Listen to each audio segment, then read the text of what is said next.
4 shows and 2 months ago, an idea was born on the hallowed ground of the Oakville Sports Pub.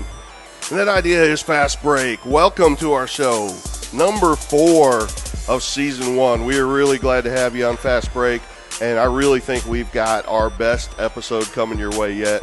Really excited about everything we have coming to you tonight. I am Lee Richardson. I am your host this evening as we take you through the basketball world of live stream STL. That's Jeffco, that's Mineral Area, that's South St. Louis where we are right now. That's all the way down to Annapolis where we were yesterday, covering a really good game between Festus and South Iron and all parts in between. But before we get into everything we got on your show for you tonight, I do want to introduce, it's Fast Break with Lee Richardson and friends, and I want to introduce my friends who are with me on every show. And, of course, we have a special guest tonight as always. But first of all, I want to introduce the great live stream STL play-by-play man and softball player extraordinaire, the guy who has not made me fall on the floor laughing, but has made me spit my drink out on occasion, Mr. Scott Latta, the Freak of Speak. Welcome to our 4th episode, my friend. I'm getting a little teared up right here. Oh, so excited to be here tonight. Episode number 4. Obviously, you are on the Fast Break program, and I can only wait till we get to the Coachonomics part of the show, but that's a little bit later. You know, after seeing some results of last time's Coachonomics play out in front of us in a game, I bet there's a few coaches looking for the next one. So I got a great little late season item for you. You guys are still alive in districts. Now, also need to, of course, as always, introduce the man, the myth, the legend, Mr. Livestream himself, Ray Halbrook. Ray, welcome to episode 4 of Fast Break. Good evening. We've made it to number 4. I am number 4. Well, and you know what? I've been thinking about this, Ray. I don't know if Mr. really captures it. I mean, I think we need to upgrade your title to Lord of Livestream. Oh, my gosh. What do you guys think? I've never seen him dance, but we could. Well, and I don't know if his head will fit outside the door of the pub when we leave. Hold on. It won't fit outside this box here right now if I do that, right? Lord so there you go. Of the live Lord stream. of live stream. I'm not going down that road. I'm just not going to do that. Okay. So there you go. All right. Well, we'll see. We'll work on it. Mr. Livestream, thank you for everything you do to provide for us to have this show. We've had a lot of fun with it.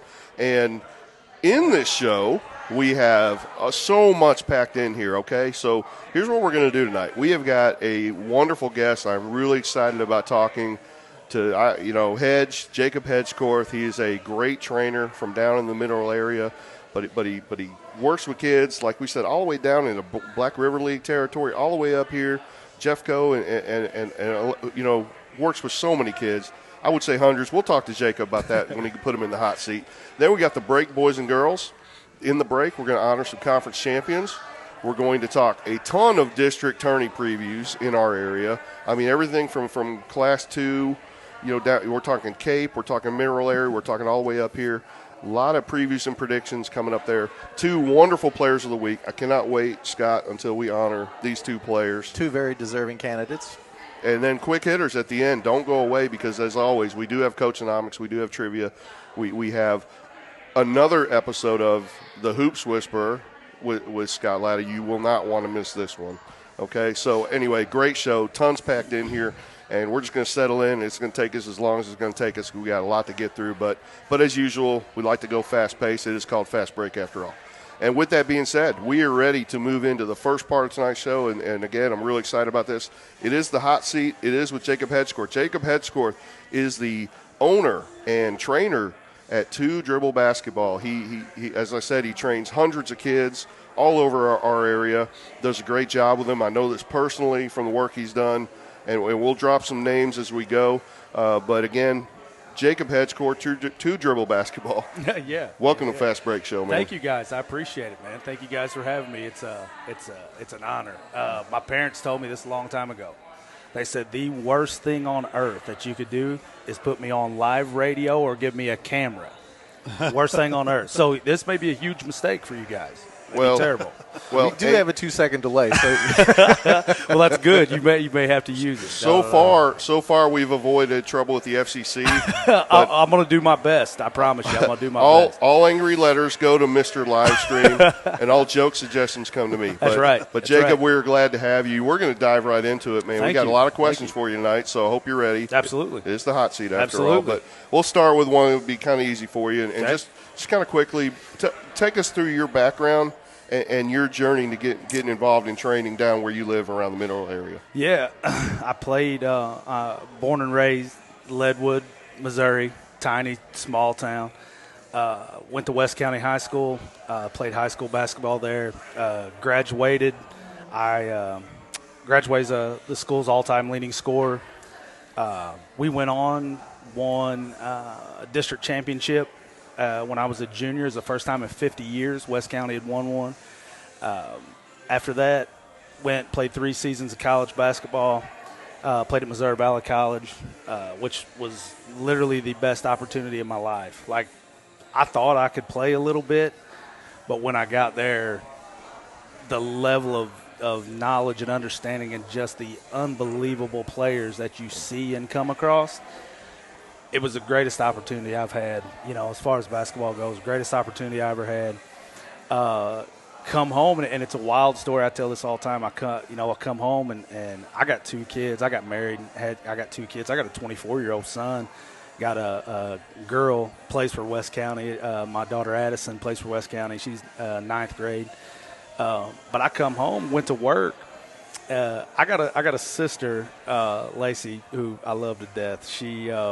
She's 8 years younger than me. So I come home from school, done playing ball, come home from school, went to work. I had a kid's parents who she went to school with then.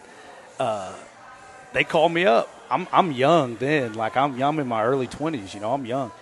They called me up and it's like, hey, we want you to start working with our son. Can you just after you get off work, can you come play with? So I started working with them. I didn't even know people like charge people to do that. Right. I think back about it now, like I could have been doing this from the time I was a young man. You know what I mean? But I officially started training players about 5 years ago, and what happened, how I got into it was I wasn't trying to set this up. I wasn't trying to get into it.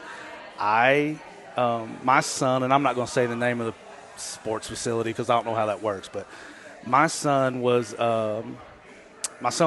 doing a summer internship at a sports facility up here in St. Louis, and he was sitting in on a meeting, and they were talking about how they have trainers who train softball players and volleyball players, but they don't have any basketball guys. Huh. So he's sitting in on this meeting, and he literally says, well, I got somebody to take the job. So he texts me, and I'm working. I work out of IBW Local 2. I have for about 15 years. And he texts me and says, hey, call me at lunchtime. Like, my boss wants to talk to you. And I'm like, he's 19 years old. I'm like, oh my God, what'd you do? You know what I mean? Like, what did you do? So I call him and he's like, yeah, my boss wants you, they need a guy to train basketball players. And I'm like at this point in time, I ain't touched a basketball in years, other than working with him when he was in high school. My son played high school basketball. And so I'm like, okay. So I go meet these guys, and they say, hey, we got a high school player set up for you. We want you to come tomorrow after work, and if we like what we see, we'll offer you the job. I said, okay. So I literally work all day, throw on a pair of shorts, a T-shirt, go down to this facility and work a kid out. They liked what they saw. They offered me a job. That was on a Tuesday.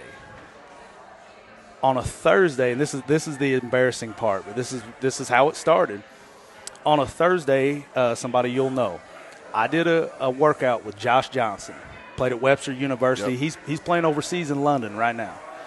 Did a workout with him, and he wasn't. His mom had drove him there.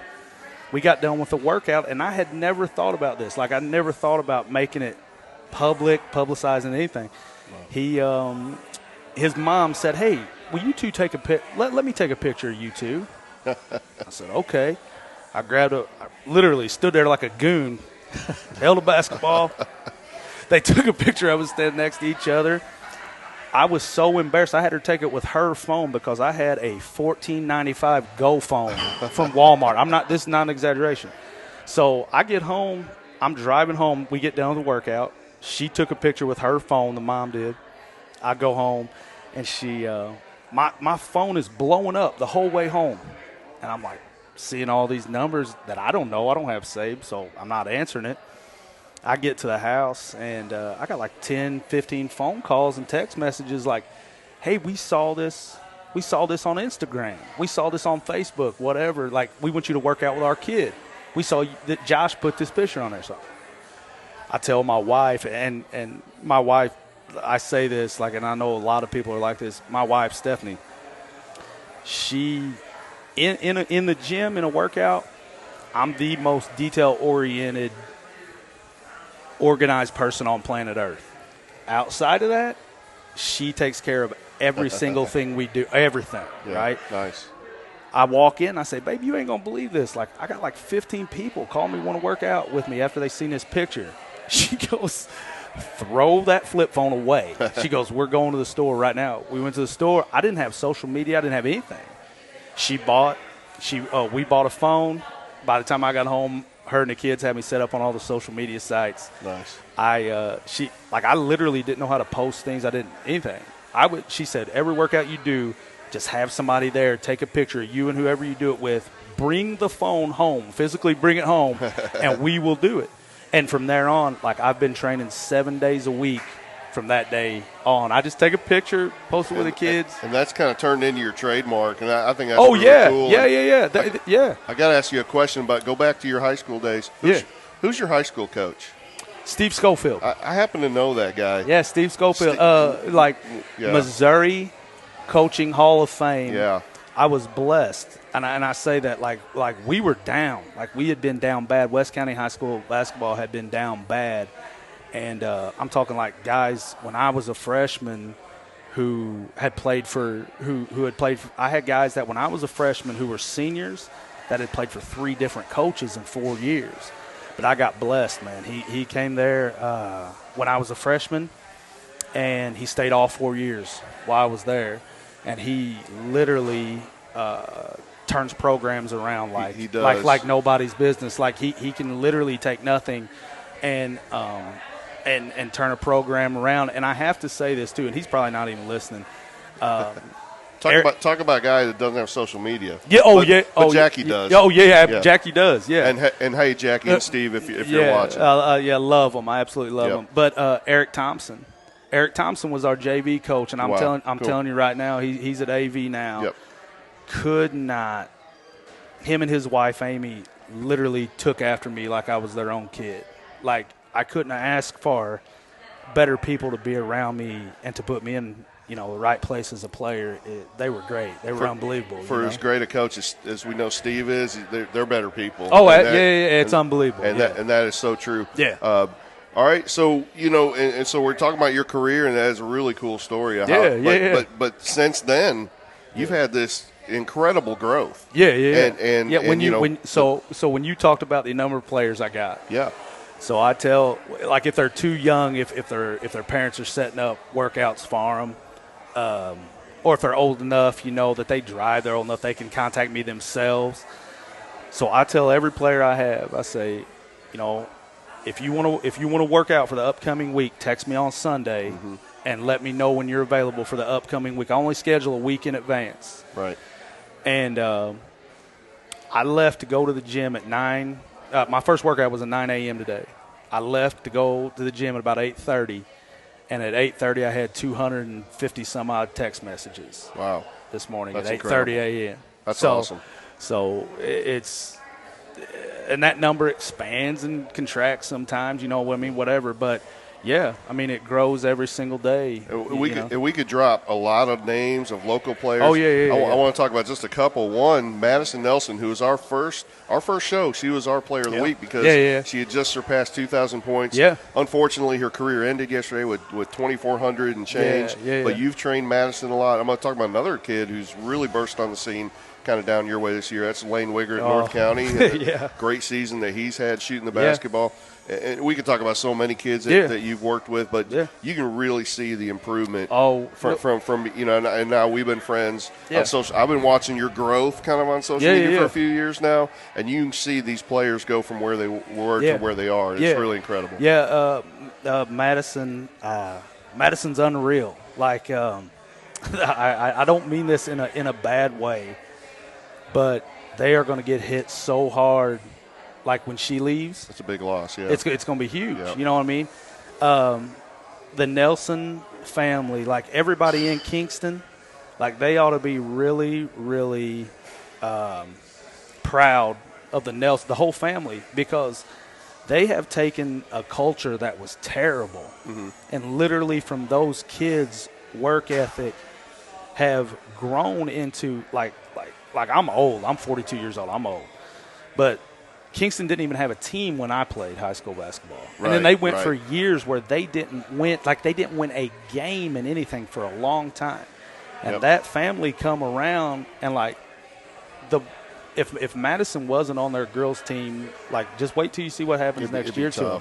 But her work ethic and her brothers too, like she's got a twin brother, Matthew, that has completely lifted. They've completely lifted a community and a culture. Those kids are wanting to play basketball, and those kids are better, and their girls' team's better. Like, they're not great, I'm not saying that, but they're better than they've ever been, and it's because of literally one person. And she signed with Principia in Illinois? She hasn't signed yet. She's committed. Okay. She hasn't signed yet. That's going to be coming pretty soon. But got it. But I tell her all the time. I'm like, I've never talked to her about playing college basketball or about high school basketball. I've never talked to her about playing high school. Everything we do, I say, hey, are you going to get away with that? Like at the college level? The future. Yeah. I don't ever – do you think you're going to get away with that? Do you think that's good enough against some college girl in your gut guarding you? Right. No, it's not. So I've never talked to her about playing high school basketball. Awesome. I don't think like that. Yeah. You know? All right, it speaks to that mentality that you have to have just to improve it all. And even if you have no intention of playing in college, you got to aspire to that level. Yeah. But, Scott, you got a couple questions for our guest? I do. So, Jacob, anybody ever call you Sonic the Hedgehog? Buddy, I've heard them all. All right. I've heard I get Jake from State Farm a lot.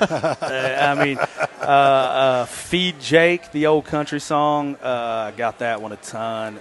Sonic, I've heard them all. And I usually just respond with come with something original. You know what I mean? Help me out. Give me something. Just kind of give that head. I go, thank you. I appreciate it. Yeah. All right. So, on a more serious note here. Yes, sir. What do you see as your role in training/development for a high school player? Well, the first thing, and I tell everybody this, it's difficult for me. The one thing I don't get to do, like my daughter's a freshman, and Addison, I love you to death. I've watched more basketball this year than I have in the past 5 years since I started doing this, because I train 7 days a week. You know what I mean? I train 7 days a week. So I don't get to actually watch a lot of basketball. Now I'll tell you what is a great thing. If you guys don't know about Huddle and the Huddle cameras in schools. Oh yeah. so I literally like I know when my kids play. Yeah. So I will go in and I'll get their Huddle ID and I'll go in and I'll watch like I don't get to go too many games and watch, but I'll watch Huddle footage a ton to see where my kids improve, and all that. But my role, and I tell people this, my role is when I get you and I see where your skill level is, when I see the things you need to improve on, what I do is I make things harder for you in the workouts that I do with you than what you're going to see in a game. Like I make it harder for you, and a lot of people run to that, and a lot of they really enjoy it, and a lot of people run away from that. Oh yeah. Like I can see it. Like I gain players and I lose players for the exact same reason, because I don't pat you on the rear end and tell you you're real good, because I'll just be honest with you. I have I've got some decent players, and I got some players that are getting better every single day.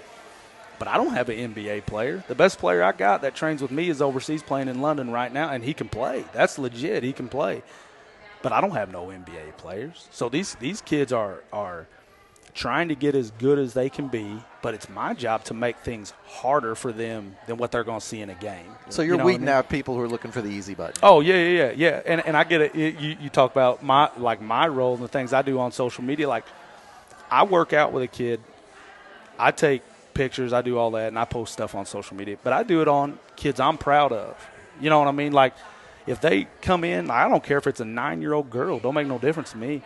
If they come and they work their butt off that day and everything I'm proud of them. I'm taking a picture of them. I'm showing. I don't care what level they are at. I don't care about any of that.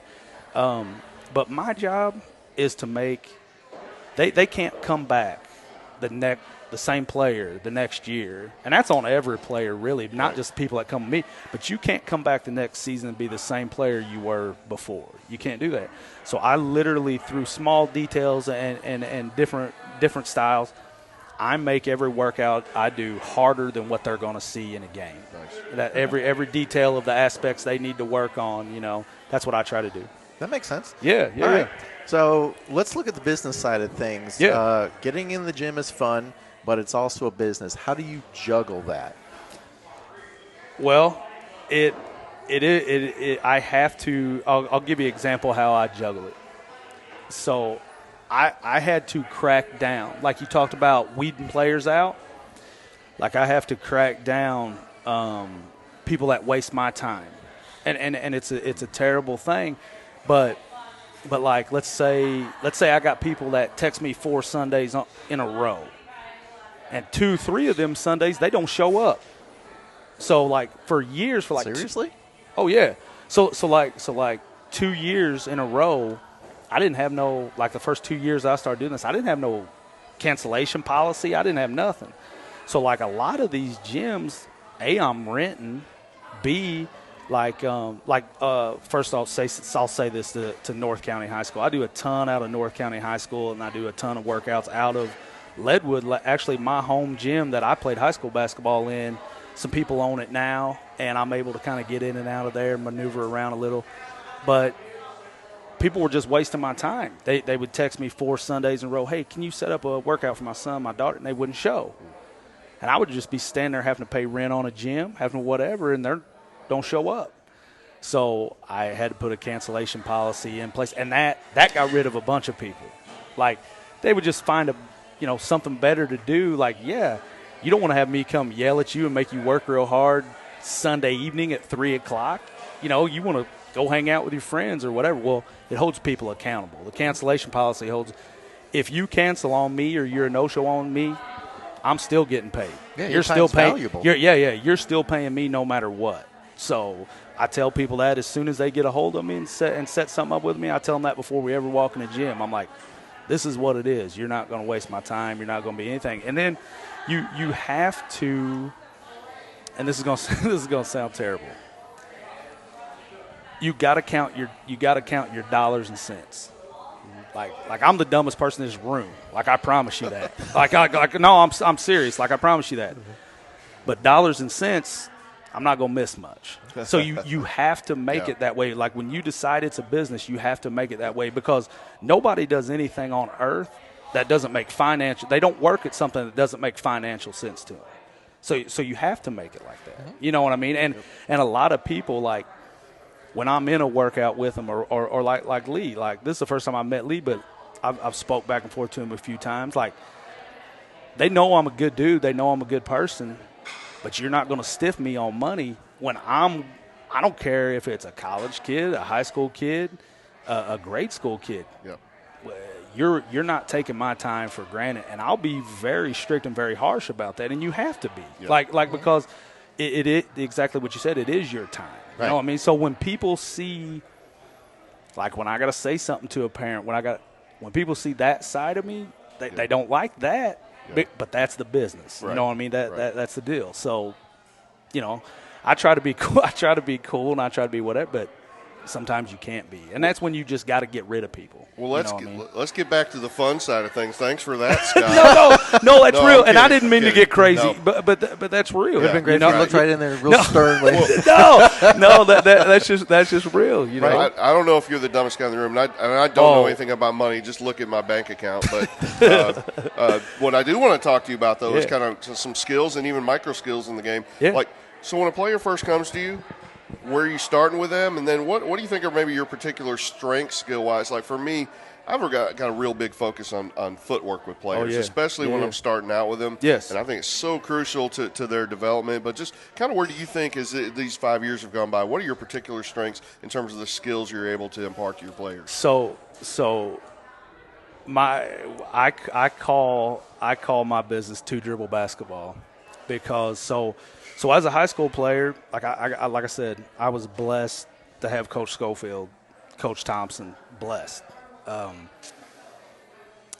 was a decent player, like freshman, sophomore. I was a decent player, and I got me and another high school player that I was with. We were both pretty decent players. Jason Johnson's his name. We were both pretty decent players.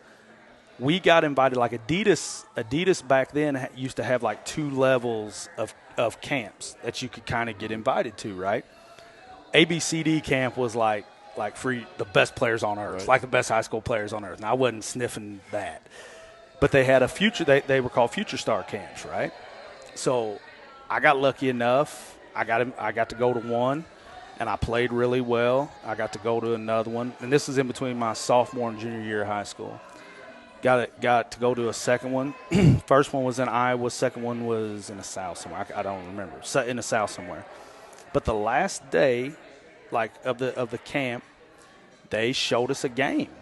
They said, "Man, you guys want to be the best scorer you can be?" They were like, "You find you a player that's better than what you are, and you play this every day against them." And literally, you got to take the ball outside the 3-point line somewhere. You get 2 dribbles and 1 shot to score it. Nice. So me and a dude on my high school team, Jason Johnson at the time, he was better than me, just a fact. Me and him started playing best 2 out of 3 games of that every day. And this is not an exaggeration. We played against each other. Didn't miss a day for over 2.5 years. Played it every single day. And I went from a decent, average high school basketball player to a dude who got his school paid for, literally by playing that game. Like I worked out on my own. Like I lifted and I ran. I did the whole deal. Worked on every skill you could think of. But that ability is what made me that way. And that's the best skill I have. Teaching people how to attack off the catch. Be efficient. Be efficient. Yeah. Because I'm not into 28 dribble, spin move between the legs, step back. I mean, I don't, because it don't happen. James Harden's zero step is not in your curriculum? Well, okay. It's funny you say that. I'm so old. A Euro step was a travel when I played basketball. So I'm the world's worst person. I don't teach it. Like I should. I don't teach it. But because I've never done it. I've never done it in a live. Now I have kids that are great at it, right? But it ain't for me. It's not. It's not from learning. But I think I'm the best at teaching kids how to attack off the catch, be efficient with their dribbles, being able to be physical on the offensive end. Like you can be really physical on the offensive end, not just the defensive end. I think I'm good at those things. I think I'm good at teaching kids. I put them in a lot of decision-making situations. I think I'm good at that. But very important. I'm good at teaching kids. I can teach you how to score. I can teach anybody how to score. I'm pretty good at that. So, awesome. Yeah. Okay, Scott. All right, now we come to the part of the show where Lee kind of set me up here a little bit. If you could kind of talk about the dynamic between you and, say, a head coach, where your philosophy may possibly run counter to, a player's, trajectory to their role. To their role with the coach and within the team. and how maybe what you're trying to teach and what you're trying to push, maybe the coach is maybe in competition with you because he's seeing something different or he's got a different agenda. Yes, yeah. And it definitely happens. And a great way for me to answer that is, so this is honest. Like, I don't have like literally the relay from the kids to me, like the things that they tell me. I honestly don't have a whole lot of communication with the coaches, because what I do is, like, training wise is separate from what's going on, like separate from school practices, from those things. Within the team concept. Yeah. So I honestly don't have much communication with the coaches themselves.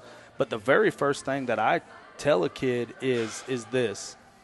When I see them play, I see the things that they are weak at, the skills that they're weak at, the things that they need to get, and I see that they need to get better with, and the things that they do well.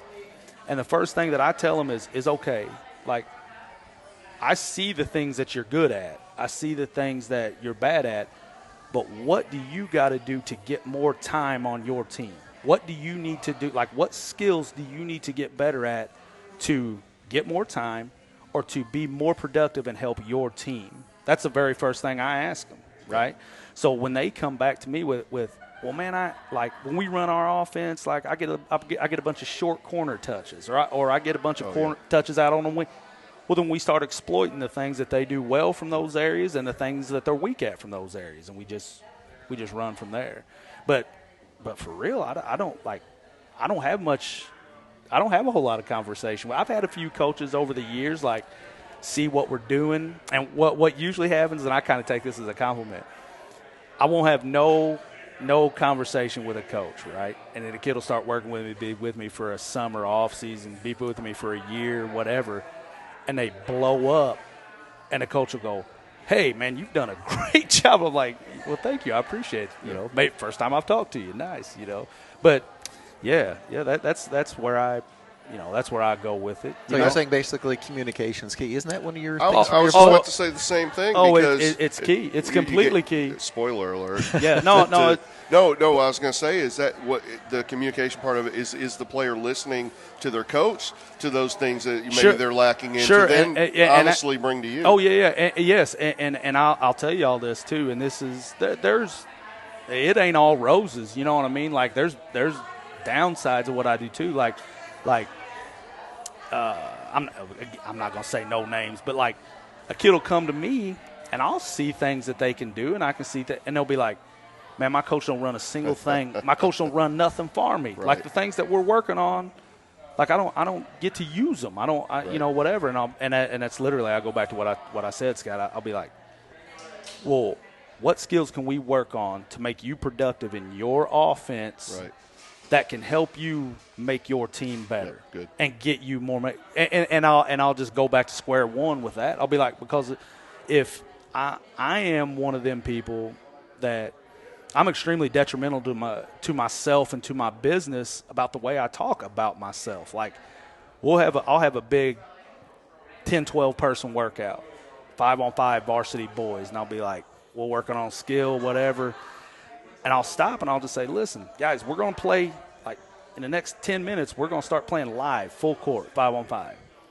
If the things that we're working on right now, if you can't put them in and you can't apply them to a 5-on-5 game, then I'm not doing you any good." Right. Like, if you can't apply what we're doing, I'm not doing you any good. I'll be like, "You, like, go somewhere else," like, because I'm not helping you. You know what I mean? Yeah. So I lose people, sometimes for those reasons, and I gain people for those reasons too. But, like, if you can't do it in a game, if you can't do it for your team, then we don't need to be working on it. What's the point? Yeah, there's no point. There's no point. You're wasting mom and dad's money and wasting your time. You know what I mean? Well, I can vouch for Jake and the work he's done. Some of my kids even, and some of the kids I used to coach, that he kind of picked up some training on, and we could tell stories all night long. But you are doing a great job. Well, thank you, man. I appreciate it. Your business has a bright future, Yeah. and we're looking forward to seeing your growth. I appreciate it. But we're not done with you yet. I love it. Jacob Hedgecourt, will you stick around as we go through the rest of our show? I'm here all night. Okay. I'm here all night. All right. Perfect. All right. Well, with that, thank you, Jacob Hedgecourt, 2 Dribble Basketball, for being our hot seat tonight. And we will take a quick break and be right back with – there, I'm on the right camera now, Ray. All right. We'll be right back with The Break, boys and girls basketball. Lots of great stuff coming up. You're watching Fast Break on Livestream STL. See you in a couple minutes.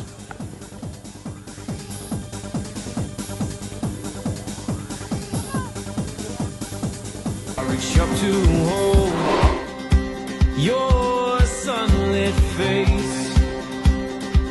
Feels like a handful of silk now. I'm in your warm embrace. Oh, I hope this feeling lasts till the oceans turn to glass and the world around us turns and fades to black.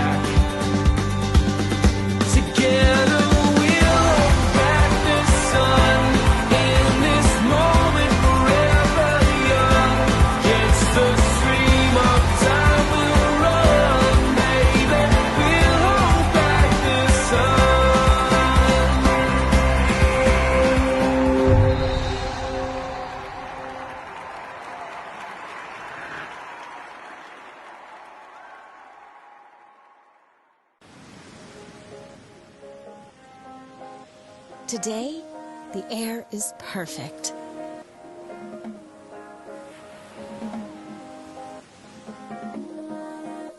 Inside,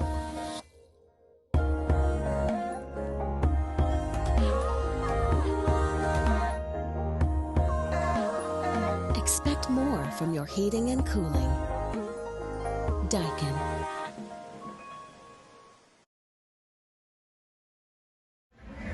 Hey Dalen, check this out. It says right here, your father and I are second cousins. We're related. Well, if that's the case, you owe me a graduation present. Very funny. At least you can say you're related to an all-conference and all-district baseball player. How does that feel? I will admit, that's pretty cool. That's pretty cool. Hey Dalen. Yeah? At least you could say you're related to a famous sports media person. What's that like? I wouldn't know. But I do know to watch the Main Street Sports Show on Livestream STL. The Main Street Sports Show, shining a light in Jefferson County. Very funny. I'm just having a real good morning. I'm just having a good day. Having a good day. Having a real good morning. I'm just having a good day. Having a good day. Having a real good morning. A real good morning. A real good morning.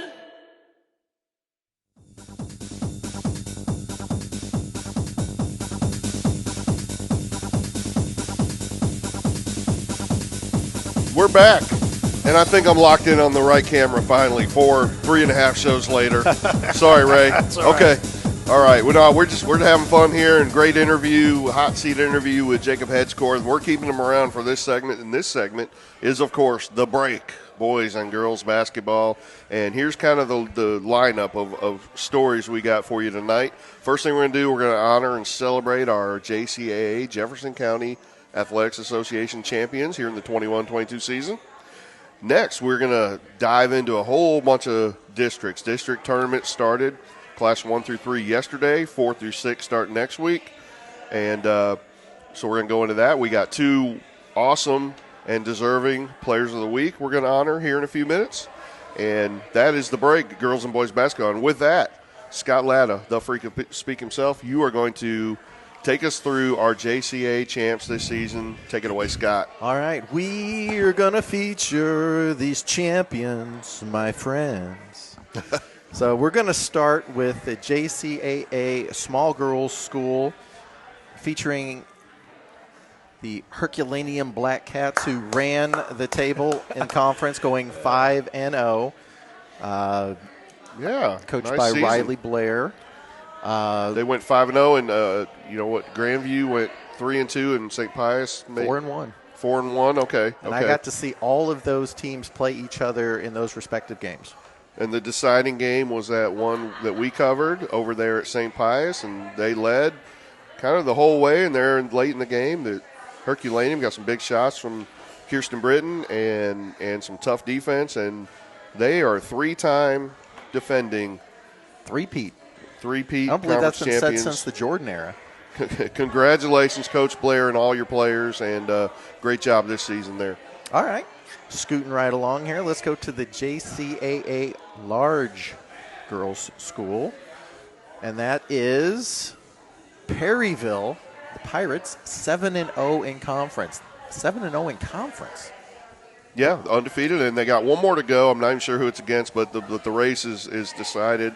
We were there when they beat Festus for the second time a few weeks ago, and Festus was on their heels, but that kind of put the whole thing to bed. Nice team, Perryville Pirates. All right. And then we switch over to the JCAA small school boys, and that was captured by the St. Pius X Lancers with a perfect run of the table, 5-0. The deciding game just last week at St. Vincent. It's been really hard to kind of for them to. Did that go in regulation? No, that went in overtime. No. Yeah. Double overtime. Yep. Very dramatic. At the end of the first overtime, they were supposed to foul. They were up 3 and supposed to foul, put them on the line. They didn't get that done. The DeWilde kid, I think, for St. Vincent hit a 3, sent it to second overtime. But then Brendan Bishop, who just became eligible, he's a senior, became eligible at semester, hit a huge game winner. three-pointer. Brendan Bishop's one of my guys. Is he really? Yeah, Brendan Bishop's one of my guys. Brendan is. I'm really happy to see him. Yeah, he hit a game winner for do that. Yeah, won the conference. Yeah, it's great. Hey, he went through some tough times, yeah, man. Absolutely. Like getting over there and getting to play at Pius. Period. Right. An appeal process, leaving. Where did he leave? I can't Windsor. remember. Yeah, left Windsor to go to Pius. Went through a tough kind of appeal process. That I'm gonna be honest with you, and I'm biased to my kids, but I think they'd be a little bit better. They'd have had him all year. Oh yeah. You know what I mean? I think they'd be a better ball team. They had him all year, but. Yep, you bet. And I'm just glad to see that he contributed there at the end. And great team. You got Nate Rubel, of course, one of the candidates for Player of the Year on the small side, and Flanagan and Dabrian Moss and a whole cast of characters. But congrats to Coach Miller and St. Pius, undefeated, and they are the champions, dethroning St. Vincent. All right, and then last but certainly not least, the JCAA Large School Boys. And this team is going to be a team to be reckoned with here coming up in the district. Festus, 7-0 in conference. Yeah, Coach Thero, they've been building to this for a long time, and just a slow progression, but that's usually how it's done if you're willing to stay the course. And so just a unbelievable season for them. And they really played pretty well down at South Iron yesterday. I mean, how good is South Iron? I mean, you can play really well and still lose, especially down there. But they have great chance of winning that district, as you talked about, Scott. And, great seniors plus Armand Branch, the junior point guard, just dynamic. The magician. He is magic he can on play. the court. Cole Rickerman, Winehouse, Westhoff. I mean, the whole cast of characters, Roos, the transfer from North County. Just a kind of a magical season up there in Festus. They win the conference, and they are going to definitely hope to win their district soon. All right, so switching gears here, let's go to the district preview, Coach. Yeah, let's talk. We're going to talk about a whole bunch of districts, and we're going to start in Class 2 and kind of, just kind of jump around a little bit. And Ray's already Do put we up need Class to get 2, out of our seat and jump around? District 3, House of Pain style. Yeah. Yeah. If you can beat I box it like there, this guy. drop a beat. You haven't dropped a reference I haven't known all night, Scott. I know. You're doing fantastic. well, I love them. Yeah, the 80s and the 90s. If you want to reference, Scott's your guy, that's for sure. I do my best to keep up with him, Jacob, but thank you for being here and helping out with that. Okay, yeah, we're going to, like I said, we're going to bounce around a little bit here, but we're going to start in Class 2, District 3. You can see the teams up there. Those are the seeds, and, we're going to predict some of these kind of officially, and I guess here's the good time for the disclaimer. There's a lot of qualifiers to these, and we're not trying to say this one's better than the other one. Who knows? Any given night, right? But we are going to kind of toss some sort of analysis and maybe some predictions out there. So anyway, back to boys 2-3, district. And so, what I got to talk about somebody right here. Look at the 3 seed, Meadow Heights. And I know that's out of our coverage area down there by Fredericktown. Mm-hmm. Their coach is Corey Brownsburg. He's a great friend of mine. And Corey's been there for, I think, 5 years now. And I've known Corey for years going back before that because we were in the same district as coaches when he was at Leopold. Corey's done a great job. And sometimes he's out of the way areas where basketball is really struggling a lot due to a lot of different reasons. You don't have a lot of kids. You don't have a lot of transfers in. You don't, things like that.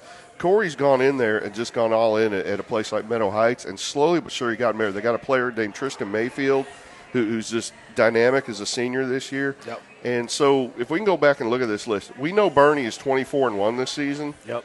Wow. But if my buddy Corey and his team can get by Advance in the semis, and that's no easy task. Sure. I'm really excited for him to even get there and have that chance against a great Bernie team. Yeah. I agree. I think Bernie's going to win that district, but I agree. Meadow Heights is on the right. They're on the right track. They're headed that way. They're on the right track. Yep. Shout out Corey. Love you, man, and doing great things down there. Okay, that is boys Class 2 District 2. We're quickly going to look at the girls. Now, why we bring this up, we know St. Vincent, who we cover in the JCAA, is in this district, so a lot of teams maybe that people aren't familiar with. These are unofficial predictions. But, Jacob, I think you have – I got Advance. Okay. I got Advance. Hey, I'm a Leadwood West County guy. I'm an underdog guy. Okay. I'm picking Advance to win this one. They're a good ball team, and I think they can win it. I'm going to go with the chalk there, or in. Okay? Okay, all right. love it. Sorry, Scott. No. Go ahead. And boys, Class 2, District 4. What do you see there, Scott? Crystal City. I see Crystal City in there. I see some teams down from Jake's way. Yeah. Very, very diverse. How about Valley Catholic right there at the top? Yeah. They're a nice pick in this district right there at the top. Okay. Crystal City, our local team we cover a lot, had a nice year, and their first round match at Principia, they're gonna get that one. I can say that. Okay, I know. Hey, we don't know. I can predict that. New Haven, very disciplined team, plays a very measured pace. Watch out for New Haven. They play a really tough schedule too. For me, Valley Catholic, they just got so much strength. They got really good guards. They're going to be tough for anybody in that district to beat Valley Catholic, in my opinion. Yes, they are. Yeah, going to be hard to deal with. Strength, athleticism, hard to deal with those guys. Yep. And they rebound so well. That's the other thing I want to say. They give a ton of defensive one-shot possessions. Yes, exactly. Ton. And when you can do that, you can be decent. And they crash the boards really hard. If you're not a good defensive box-out team, you they go find get some it ways. they go get it off the glass. That's real for quick sure. here. Yeah. You better make a high percentage against a team like that. Yeah. All right, so flip over to the girls. Same district. New Haven right there at the top. I don't want to say it's inevitable, but New Haven's had a really strong season. Valley Catholic's pretty good. Crystal City, unfortunately, is already out. But I got New Haven probably coming out of here. Yeah, absolutely. Me too. They should win. They should. Yeah. If they don't, it's their own fault. New Haven should win. Okay.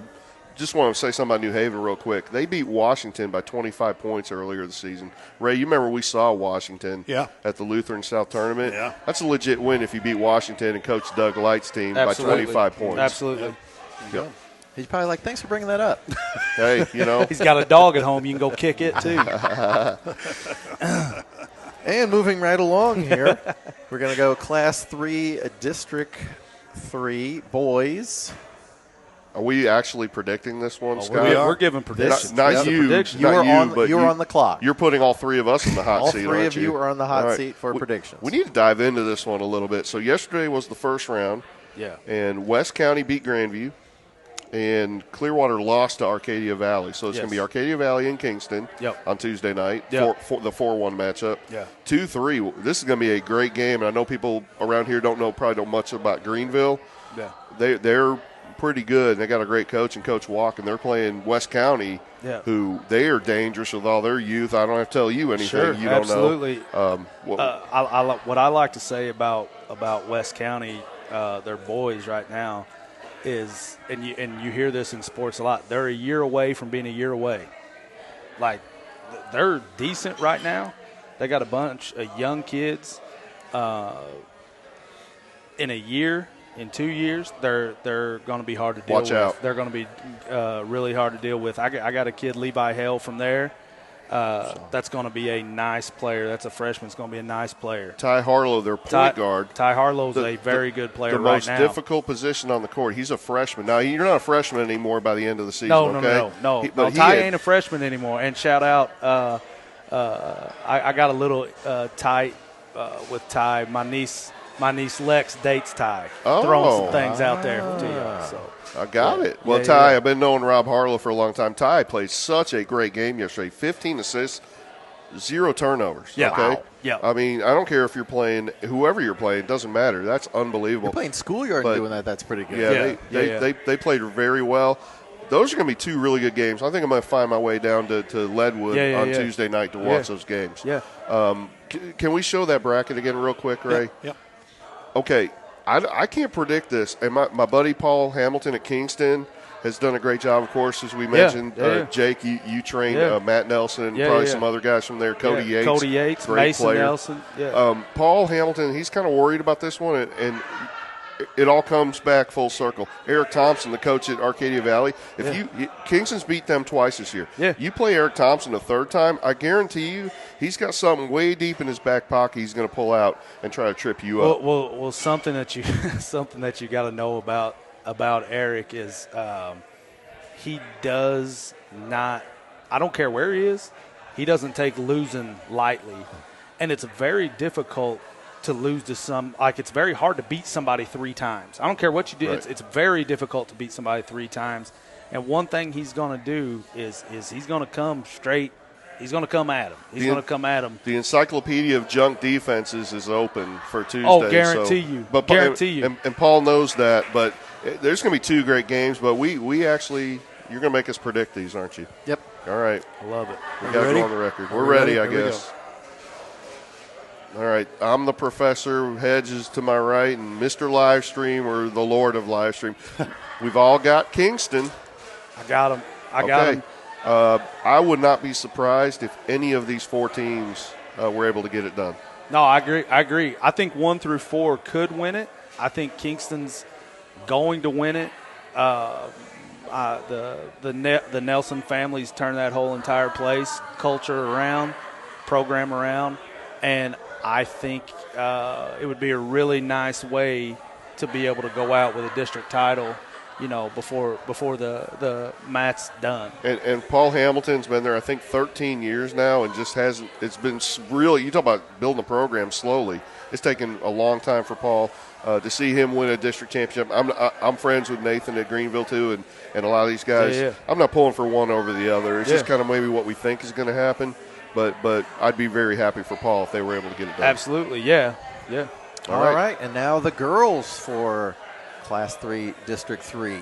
All right, well, let's talk about this real quick. Now, we know West County's very strong. I think they're 20-4 on the season. No, I actually do have a dog in this fight. Yes, you do. Okay. And they're on the which line are they on, Scott? No, I know. The 3 line. Number 3. The proud Eagle alum. So I got a a bulldog on my right, an eagle on my left, and I have absolutely no dog in this fight, but I do have a couple thoughts. Coach Winkler over at Grandview has done a great job this season. They've had a nice bounce back this year, almost tied, and for the JCA conference title. I think they're going to beat Greenville, the 2 seed, pull that upset in the semifinals, and then face up to what we know is a very strong West County team in the championship game. Yeah, I could see that happening too. I got the dogs in this one. Obviously, I don't get to go home. If I pick anybody else, I don't get to go home. So I got the dogs in this one. I do think they're the best team in this district. Didn't we see them play earlier this year? Yeah, yes. we did. And, beginning of the season. And besides all the similes and LeBriers, you got a bunch of heads course in the house. So no surprise there. But, oh, wait, I picked them too. If you're going to make me make a choice, I picked the Bulldogs and Mr. Livestream. All right. Unanimous. I think they're the best team in this district. Shout out to my daughter, Addison, my niece, Lex. Yep. Shout out to Bobby Simley, who just happens to be my best friend, who coaches, and we've been best friends. Athletic director. Yeah. We've been best friends since we were knee high. You know, he does a great job. I like what he's doing, what he's done already down there. And the girls' coach, right? Yeah. Yep. And he's the girls' coach. You know, so he's doing a good job. I think they should win this, but I will say this. I'm gonna say this, and there's gonna be some people mad at me when I get home. Uh-oh. But I'm gonna say this to the whole community. Listen, if they come out and I watch them play the way they did against Farmington, the way they did against Central, and the way they did against Stillville, they should win this district, and they can be nice going on. Right. But if I watch them play the way they did against Fredericktown in the first round of the conference tournament, if I watch them play the way that they did against AV down at AV a few weeks ago, they can lose this district tournament too. Yep. Like, if they play down to some of their competition, they can not win this thing. Don't sleep on them Eagles, right? That's right. Fun fact, the mascot for the junior high when I went there was a bulldog. Grandview Yes, Dogs. Yes, it was. Yeah. Nice. Well, I like them a little better anyhow. Well, there you go. I know that. That'll be our trivia question next time, so write that down. All right, so scooting right along here, we're going to go Class 3, Division 4 on the boys' side. Oh. And there is some heavy hitters in this lineup. It's a good district. We will be there semifinals and championship game. It's this upcoming week, Thursday and Saturday, so you want to tune in for this. We are not predicting this district because we're covering it, but we're going to unofficially, throw some stuff out there. First thought I have, I'm going to stir up a little something here, but I think justifiably. First thing I want to do. Text Coach Head right now. Well, Coach Head, man, we had him on episode 2. Coach Head, Bishop DeBerg, what a guy, and looking forward to seeing him again this week, and they got a great team. But, Ray, can you please bring those teams up again? Yeah. This is a travesty that the Jefferson Blue Jays got the 6th seed, and this is no disrespect to any team, but, I mean, you got to know what you're doing, or you got to watch a little bit of basketball outside of just your little corner of the world. Jefferson should not be the 6th seed behind Valley Park. And again, that's no disrespect to them, but I feel like coaches, it's your job to be aware, especially when you have something that affects, other teams, other players' careers. Do a better job than that. That makes Jefferson's matchup in the first round tougher than I think than what they earned, and so I just had to throw that out there, and not just because they're around JCA or anything like that. But having said that, I still think Jefferson could pull that upset in the first round. Your path through a tournament. And I understand people say, well, to win a tournament, you gotta beat the best, you gotta beat everybody, whatever. But your path through a tournament makes it difficult, makes it hard, a lot harder or easier, depending on what your path is, right? So you get beat up by a team, maybe you win a game, but you get beat up, you catch an injury, whatever, during a game that you shouldn't be playing against. There's all kinds of things that could happen. That's my soapbox for the night, and I usually don't get to throw too many opinions out there, but I had to say that. And if people think I'm wrong, that's fine. We can discuss it. But having said that, the top 4 teams in this district are all really pretty good, and there's not too much separating them. On a certain night, McKinley could play with any of the top 3. On another night, maybe not so much.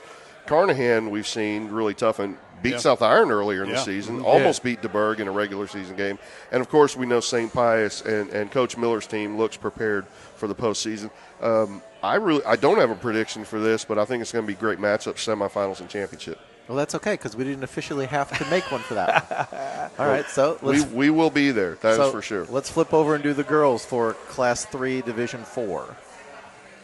Well, we didn't predict this one either because we're covering that too. Championship game is Friday night on live stream FTL. Chalk. Yeah. I like Pius girls in this one too. But now Scott, you get to be honest. I mean, the president of the Riley Capozzo fan club over here, but Coach Portell has done a great job. They play very disciplined. That whole backcourt is just Velcro. They average like 17 steals a game. Not to give a scouting report away to any of the teams they'll face. If they didn't know by now, it's too late. That's true. That's exactly right. It probably didn't matter anyway. But 17 steals a game between those 3 guards at St. Pius. Wow. I have an outside interest in that game. if the Dogs win their district, that's who they. That's right. They Pius wins their district. That's who they meet afterwards. Yep. Well, I'm sure. So Yeah, I'm sure. I'm a nerd. I've been looking at the Mesha website, seeing how we favor if yeah, we you have get to. out. And I don't want to look too far ahead. And I want to write an article next week about some of those state matchups. And I'll get your input on that. Yeah. We all got unofficially. We think St. Pius is the big favorite there. Sure. Friday night, I'm sure we'll see Coach Simley there if he wins his district up there scouting them. He'll be doing something. I promise you. Absent snow. Sorry. Yeah. I had to say it. Sorry. Nope. I know. All right, so let's move on to Class 4 Division II boys, and this is a prediction. Oh, I like gentlemen. this. I like this. I like the predictions. Well, let me start with a first-round matchup. Okay, the 1 and 2, which is Park Hill Central and St. Genevieve, get buys. Yep. I'm going to start with a 4-5. We've covered Herculaneum a lot this year. Now, when it comes to that, it doesn't matter nearly as much because you're going to have to play each other. In a 16 district, 4 and 5 play each other. If Herculaneum should have been the 4 seed, it doesn't matter. You're going to play each other anyway, and then you got a tough Park Hills waiting for you after that. Yep. I am going to go out on this much of a limb and say that Coach Jarvis done a nice job this year, winning season, first time in a while, 4-1 in conference, almost won JCA small. They will beat Fredericktown in that first-round game. That's my prediction as far as that game goes. I like it. Now, as far as the rest of it goes, Potosi's good, and we know the top 2 teams are good. Yeah. But here we go, guys. I like it. All right, On the so spot. on the clock. All right, I got Park Hill Central coming out of here. Yep.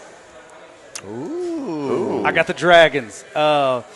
They and I'm not going off of just because they won. Yeah, beats at Park Hills a couple weeks ago. They beat Park Hills a couple weeks ago, and I mean literally no disrespect to the Central Park Hills people. I think Joe Bryant is the best player in our area. Incredible. I think he's one of the best guards in the whole state of Missouri. He's just a sophomore. St. Gen is loaded up front. Big guys, yes. Their bigs are skilled. They're big. They're athletic. Yep. And I think they're going to ride some momentum into that championship game. And when I make that prediction, again, I'm an underdog guy. I am. So I root for underdogs a lot. But easily, Central can win that game just as easy as they lose it, I promise you. And Coach Coleman at St. Genevieve, wonderful coach, does a great job. So that's going to be a good one. Yep. And Joby Bryant and Drennan Dinkins, you talk about 2 amazing guards just in kind of our corner of the world over here. Wow. Great. At any level. Two of the best guards in the state. Yep. Absolutely. Yep. All right. And then Ray obviously agreed with the professor. So let's flip over and do the girls. Class 4, District 2. And then again, we got Park Hill Central at the top. Well, let's start with that. Again, I'm going to start 4-5. Local interest, Herculaneum Girls has also had a fine season. As we said, 1 conference, 3-peat. They've got to play Notre Dame, who's pretty good. That's a tough 4-5 game for the Herculaneum Lady Where's Blackcats. that being played at? 4-2 is in St. Genevieve, right? Yeah. St. Gen. Yep. So, I'd like to say that Ray would definitely like to say that the Blackcats would win. Ray, the Black Cat Hey, I'm alum. predicting a major upset. Hey, I'm gonna tell you something. I absolutely, and this is you guys are getting to see, like when we talked about the business side a while ago, you got to hear a little bit of the bad side of me. You haven't got to see the bad side of me when I watch games. We can't put a mic on you, I guess. No. I love Fredericktown. Are you like Bruce Valroy? I mean, are you that kind of entertaining? No. No? We're talking about throwing things at the TV. Yeah. Okay. You would hate it. Okay. No. I love Fredericktown. Like the Dodd girls, good. They are literally one really skilled girl away from being a real man. They play hard. They absolutely go rebounded hard. They defend their rear ends off. They're one really skilled girl away from they deserved and should have beat us in the first round of the conference tournament. Should have beat the Dogs. Let's see that lineup real quick. I got a question. Potosi, who just beat St. Pius by 34 points, okay? I mean, do they have a chance here? Because every time they play Park Hills, they've lost, but they've gotten progressively closer every time. They are a squad. I got a girl named Lauren Reed that trains with me, plays for Potosi. I love her to death. They're a squad who has progressively got better. They're one of them teams that's got better all year long. And you're right, they keep narrowing that gap. It's possible. I think Central going to win that district. I do. I just think I think Coach Mapes is kind of too studied. He's too focused. He's too prepared. And I think he puts them over the top. So he lost a lot. He lost Sophia Horton after last year, of course. And I talked to him early in the year. He was kind of like, woe is me a little bit. But Coach Mapes is such a good coach, and watch how much they've gotten better as years gone on. Yeah, absolutely. So here we go. Lost to the Dogs a couple weeks ago. Way to throw that in there. Yeah. West County's gotten better as years gone on, too. I get jabs in when I can. Did you notice that we've waited to put the Herculean Black Cats there? Because I can't, sorry. Oh, but we're going with Park Hills. Yeah, we wish them all the luck in the world. Go get him, Coach Blair. Yep.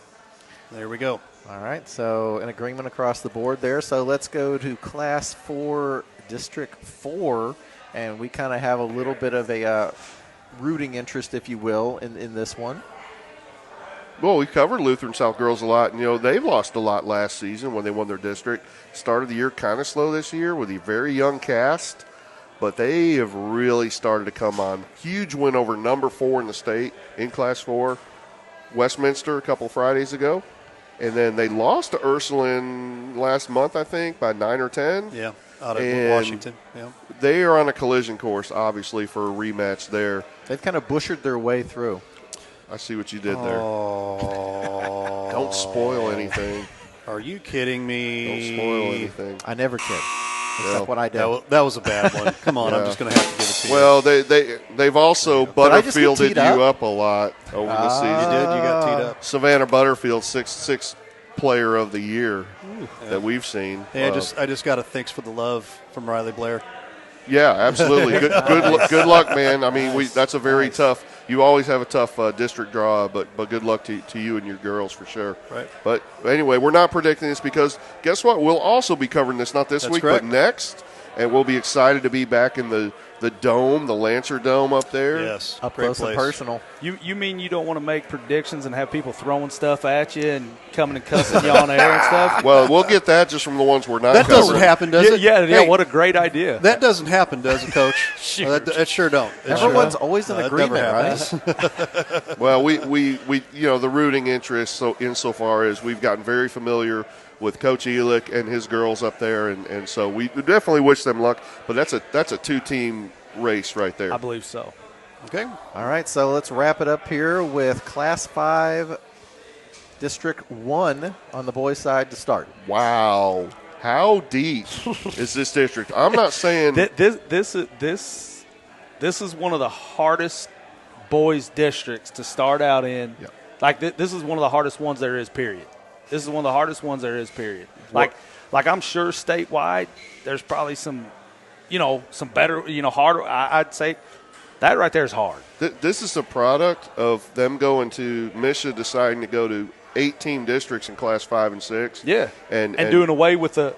And you go into the city, some of the districts. I mean, when you got, I think it's Chaminade, and I'm not sure if it's the Smet in there with them, but anyway, it's one of those districts. It's unbelievable. Yeah. It's unbelievable that some of those teams are going. They're ranked top 5 in the state, won't even make it out of their district. And they won't get out of their district. And so back to this one, this is not maybe the strongest teams at the top, even though they're very, very good. But 1 through 7, DeSoto's had a tough year. 1 through 7, I don't know if there's 10 points separating these teams on any given day. No, I agree. I absolutely love Lane Wigger, one of my guys. You talked about him earlier out in North County. As good a guard and as good a shooter as there is, period. And they have to play Hillsboro. And what a coach Dan Johnson's done. This is a really good and really hot Hillsboro team, and they're the 5 seed in this district. So again, roots, Leadwood roots. So those two teams have to play each other? Yep. So a really good team's going to be out right off the bat. That's right off the bat. That's insane. And Windsor at 6 has had a very fine season. Coach Ryan McCarthy, all those guards. and Speed for days. yeah, the seeding, we were kind of hoping or thinking maybe Festus had a chance of the 1. They got the 2. Now they get to play Farmington. I know they beat Farmington, 20-plus a few weeks ago, but watch out because all those guards that Farmington has as well. Yeah, absolutely. The Rubel kid is like, I can't sit here and tell you his stats right now. Yeah. But, man, he gets Dangerous. people involved, and he is so and quick, fast. I absolutely love Daniel Johnson out of Hillsboro. One of my best friends my whole entire life. And you talk about somebody who has a massive impact, and a lot of places aren't like this. He has a massive impact on boys basketball from top to bottom. Yep. If they got AAU teams, he's kind of nudging people the right way who he wants to coach them. Right. Their junior high programs, they start running the same stuff. They start running that matchup zone when they're in grade school, And they've had a great bounce-back season, too. Sure. And he's got some athletes that they could upset some people. They got some athletes, they could upset some people. Well, and so let's go to the top 3 because, again, a lot of qualifiers here. Anything can happen.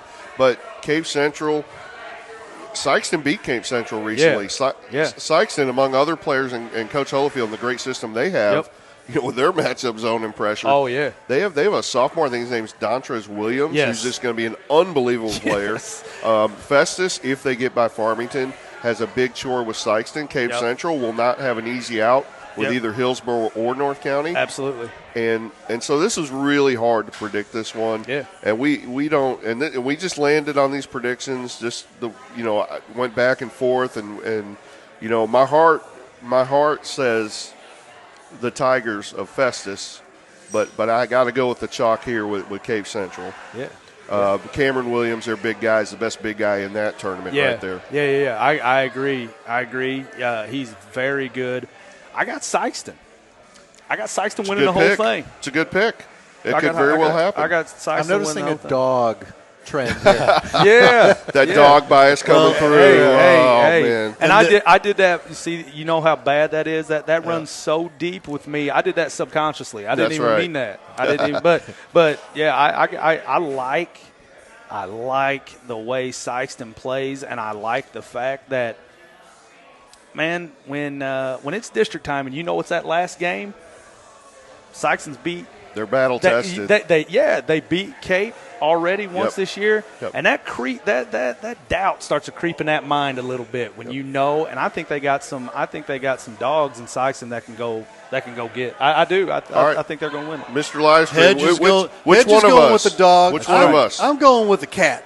There we go. I'm going with the Festus Tigers. There we go. How about that?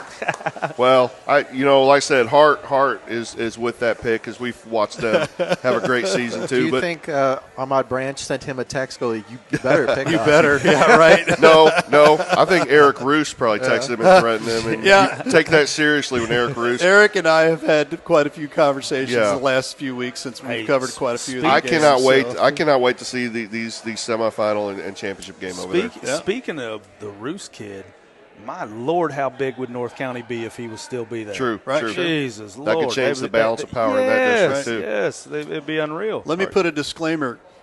Coach Richardson here has changed his answer to this particular district 3 times, 3 or 4 times, something like that. This one right here. Yeah, this one, I think it was that you said. I can't pick from the top 3, but y'all made me anyway. So when you make the big bucks around here. Hey, I like those districts. Just I mean that's extremely hard. Yeah, but really hard but one. I like those districts where 4 or 5 people could win it. Yeah, I mean it makes it interesting. I like that. That one's going to be a lot of fun. All right, let's mash up here and let's go to the girls' side. Class 5, District 1. Well, gee, this is pretty deep too. Yeah. I mean, good. Yeah, grief. it is. It is. So North here, County's all the way down to 3? I got some notes here. Here's my notes. North County beat Cape Notre Dame, but they're seated below them. Absolutely. Cape Notre Dame beat Farmington, who we saw early in the season, very talented team, and they're seated behind them.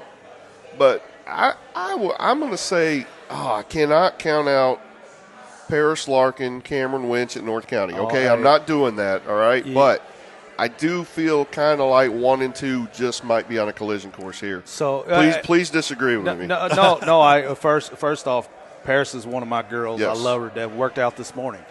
Love her. If I told her today, I said, districts are here. I said, you guys beat Cape earlier in the season. I go, if they have a combination of Cam Winch has a big game. Yep. And she has to. Like that, Right. She has to. But if she has a big game and Paris has 15, 16, 18 points and one of the Polite girls gives them 10 points, Emma Goggle gives them 8, 10, they can beat anybody in that group. Yep. Yeah, I mean, I believe that, Yep. It's going to be fun, just like the boys in C5D1. Yeah. Yeah. Throw out the predictions? Well, wait, before you do that, I want to throw out in the 4 line, Sykeston. We saw them early in the year. Karis Allen, Western Kentucky signee, Division I level, great player. Right. Don't rule anything out there. On the right day, they could even trip up Farmington. Absolute heartbreaker. They beat West County first game of the season by 1 point. We were there. Just absolute heart. And what's amazing, like people say, oh, man, I watched them play. They're not a D1 player. I've seen this. I've seen that. She was in terrible foul trouble. Yeah. And the Dogs got some home cooking referee. I mean, that's for real. They did. Yeah. We were there. They did. But in about the last 2-3 minutes of that game, she went, Yep. I'm a D1 basketball player. Right. I'm the best player in the gym, and I'm going to show everybody that. And was it Amari Blissett also was actually our player of the game? Yeah. was. She had She's a nice guard. massive game. I got to mention our JCA teams, Festus at 5. Finished second to Perryville there at the 5 line. This is a really tough draw for them, playing Sykeston there in the first round. Then you got Hillsboro, who's young and upcoming, and I think Coach Hubbard's doing a nice job. Windsor, Coach Kim Schmidt, right, doing a great job there too. And DeSoto at the back of the pack. So our JCA teams kind of down the line, really tough for Festus. If they can get by Sykeston, and then you got Farmington, that's a really tough draw there. But anyway, prediction time. Here we go. Okay, we're ready. What we got? Am I first? All right, I'm going Cake Notre Dame and the Fighting Rubles. Yeah. That's where I went. You too. No, that's where I went to, and I hated to do it. It's tough. It's tough. I know. But what you just said was my deciding factor. I think the Ruble girls down there, I think that come this district time, they're going to be focused, and I think that you could see a show put on by the oldest Ruble girl. I think she could really come out and do some things. Mr. Livestream picks the Farmington ladies. And that's just because, that first game to beat who was it that they beat first game of the season? Oh yeah, well they Vashon. Yeah. Oh yeah, and it's legit now. Vashon, don't get me wrong, Vashon was down. They were, but still to beat Vashon. Vashon still has a great player in Rachel Jones. Sure. Yeah. Oh yeah. Absolutely. And now they lost Marshawn Bostic last year. Who's a great player. This is completely off subject, but you want to talk about getting some southern home cooking to a north side to times 10 what you were saying about the West County Sykeston game. Times 10. They kicked their head coach out in the first half. Yes. Over things that I've seen coaches in our area do my whole life. Right. I was like, holy cow. That was not the Vashon. Even now, later in the year, they're playing really good. But in terms of Farmington, Ray, I like your pick because they got a lot of size and a lot of talented size. Defense is amazing. Oh, yeah, they're good. I got a girl that split some time, Raylyn LaCava, going to be a really nice player. Split some time in between their JV and varsity program, but she's just a sophomore right now. She's going to be a nice player for Farmington. Remember this name, Jade Roth, junior forward. She is super talented. She can play. Yeah. She can play. Right. Jade can play. All right, Scott. All right, so that wraps that up. So let's move on. Pow! Oh, yeah. Well, we've really been looking forward to this. We love giving out the Players of the Week. Scott, you get to present them. And I just like being able to say, pow! Pow! Our Players of the Week here for Fast Break. And we're going to start with this young lady who we've got to see quite a few times, number 13, Ellie Busher. And she is – she's what, a sophomore? Only a sophomore. Oh, yeah. Only a sophomore. And she's a beast on the court. Versus Westminster, February the 11th, 16 points, 17 rebounds. 17. That's a bunch. 5 she blocks. Did it again the next day, too, just about a double-double there. 20 rebound game. Something like around that. then, wow. So holy cow. 220 points for the season, averaging 11.2 points a game, 10.2 rebounds. She's averaging a dub a game. Nice. So something about Ellie early in the year, so they lost a lot of talent from last year. We knew she's going to be good, but she struggled early in the year, offensively especially. Late in the year, she's shooting turnaround jumpers. She's finishing in transition. She's hitting some threes. She's doing just 3-level score thing, doing all kinds of stuff. Well, 4-level score because she gets herself to the free throw line too. But the other thing about the rebounding, I think it's her philosophy to literally go for every single rebound. Doesn't matter where she is or where the ball's going. She's going for it. And she's not the tallest player on the court, but she's most ferocious. Yeah. Ferocious is a great way to put it. Very deserving. And that performance against Westminster, the number 4 team in Class 4. That's a massive game. Yep. Huge game. You start talking about 17 rebounds in a game. I don't care what else you did. That's huge. Right. That's a huge game. Yep. And so, we're going to go ahead and flip it over and do the boys' side of this. And we've got to cover this young man a couple of times here. Number 25, Colton Richardson of the Jefferson Blue Jays versus Festus on February the 8th, 29 points. Now, he almost dropped 30 on them. Yeah. Well, that's an accomplishment considering how good Festus has been this year. Jefferson, kind of a tough season. I think they've only won about 7 games. But Colton, been knowing Colton going back about 5 years. You know, Ray, we were with Coach Ford yesterday, had dinner with Coach Ford after he helped us call that South Iron Festus game. Mm-hmm. Coach Ford has a travel program called Missouri Kings. My son Drew and Colton, a lot of other really nice players, John White from Jefferson, some other guys in the area, played together. Colton was playing 2 levels up at that time, and that's the big key to his success. And we know he signed to play football at Missouri Baptist, but he's had a great senior basketball season. All-state tight end, I believe. Is that right? Yep. And Colton, man, just what a great year, and another candidate for JCA Small Conference Player of the Year. We'll see what the coaches decide there. But kind of another footnote to that game, he went up against Roos. Yeah, right. And he got the better of him. And I'm sure there was a little friendly rivalry right there. Sure. But that night, they're cousins. Yeah. The Cuz, Nice. Yeah, he had like 17 in the first 10 minutes of that game. He had their first 17 points, period. Yeah. Right. That's right. Wow. Yep. There you have it. Congrats. So what do we got next here, Professor? Well, I think it's Ray time, man. It is Ray time. We have a major announcement, and it is not basketball related, but that is okay because it's your network. Because Ray. I run the network, so what the heck, right? So we just had word literally this past Friday that we will be the official streaming service for Vikings baseball out at Jefferson College. And I'm just going to come out and I'm just going to say it. It is a long time coming. Jefferson College has been needing this for a long time, and we're really proud to be able to announce that. And also Vikings softball as well. Today I was flipping through Facebook and I saw the Jefferson Viking girls playing, and somebody's mom, I think, had the camera behind the net or the chain link fence and everything, and you have people that are saying, "Hey, what's the score? Hey, what's this? Hey, can you move the camera back over just a little bit so we can actually see the other side of the dugout, or this, that, and the other?" You're not going to have that problem anymore.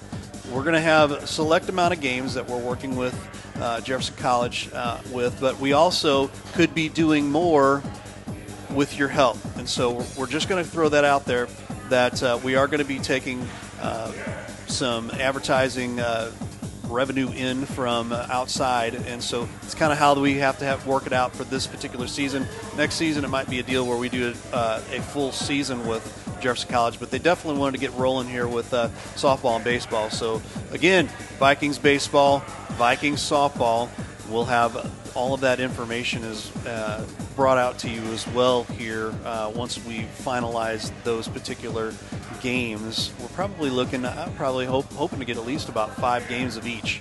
So we're hoping to get at least that. But again, we'd love to have your help if you're interested in being a sponsor with us, check out our Facebook page on our phone number and give me a call. So we're going to step aside for just a little bit here. You are watching. We're not done. Are we not? We're not done. We're not done. What did I do? No. I mean the show. We'll be back after the break. That's all I'm saying. We got a lot more to go. Well, there you go. How about that? We will break. You are watching Fast Break with Lee Richardson and friends. On Livestream STL. Thank you.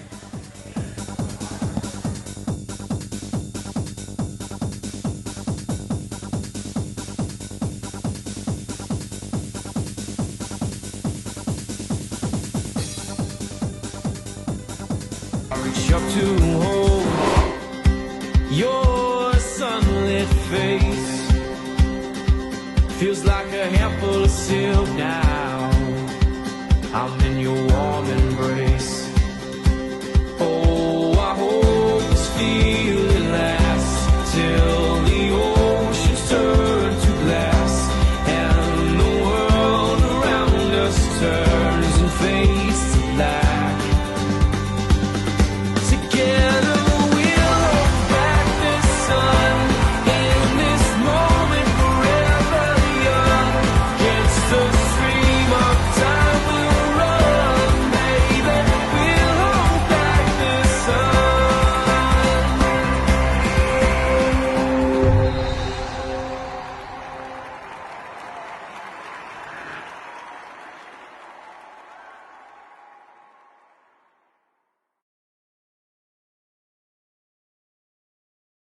This live stream SDL has been a huge asset for Jefferson County sports, in my opinion. I mean, getting these athletes the camaraderie that they're out there and people can see them. I mean, to be honest with you, I got a call from a coach yesterday about one of my athletes that said that they saw some of her games on live stream SDL. Awesome. So, I mean, that right there instilled to me that this is important. You know, this is important for those kids. And so, you know, I think it's great, and I wish you guys the best. You know, and if you're out there and you want to sponsor, this is a great opportunity for you know, kids to support kids of our local kids and get them support and get them acknowledgement out there, because we have a lot of great athletes in this county.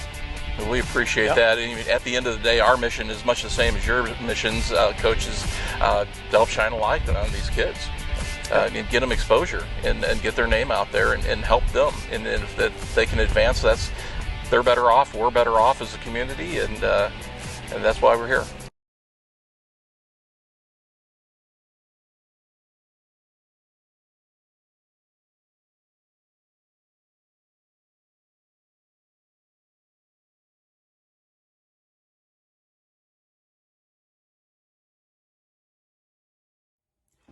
Value.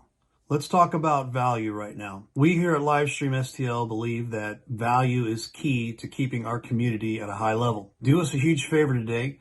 Talk to your athletic director about the value that Livestream STL brings to your school.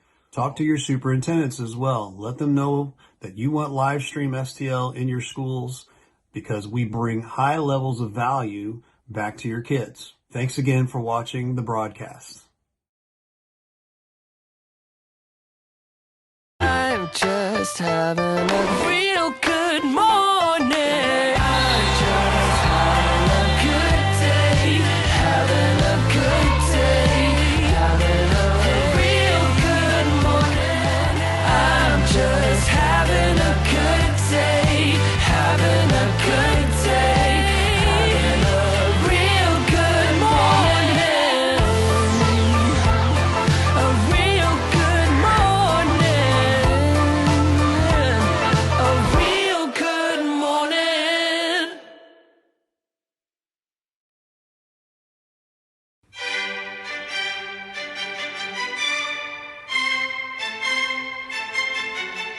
Oh, hello. Welcome to Coachonomics 101. I'm your professor, Lee Richardson. Each week on our new show, Fast Break on Livestream STL, we will dive into the most important coaching questions and topics of our time. English. Who do I start? Or is it whom do I start? Mathematics.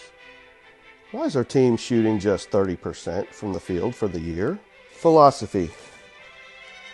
What is our purpose on defense? To play zone or man-to-man? The arts. How do you at the end of a 30-second timeout. Get your coaching board to look like this. So I do hope you will join us as we talk basketball education on Fast Break and cover all aspects of high school basketball in our area. Tuition is free and the learning is remote. Thank you, and I'll see you in class.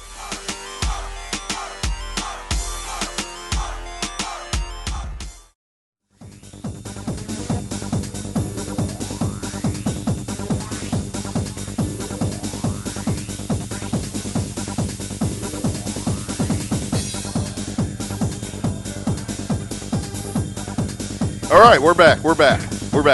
But it's Scott, the Freak Latta, who brings us our trivia question every week. Scott, I'm take so it sorry, away. Scott. I pressed the wrong button there. My apologies, my friend. Yeah. That's what we hear. All right, so now it's time for everybody's favorite segment here, the trivia question on Fast Break. And we are giving away a autographed copy of Next Level, signed by the professor of Coachonomics, Lee Richardson, esteemed author.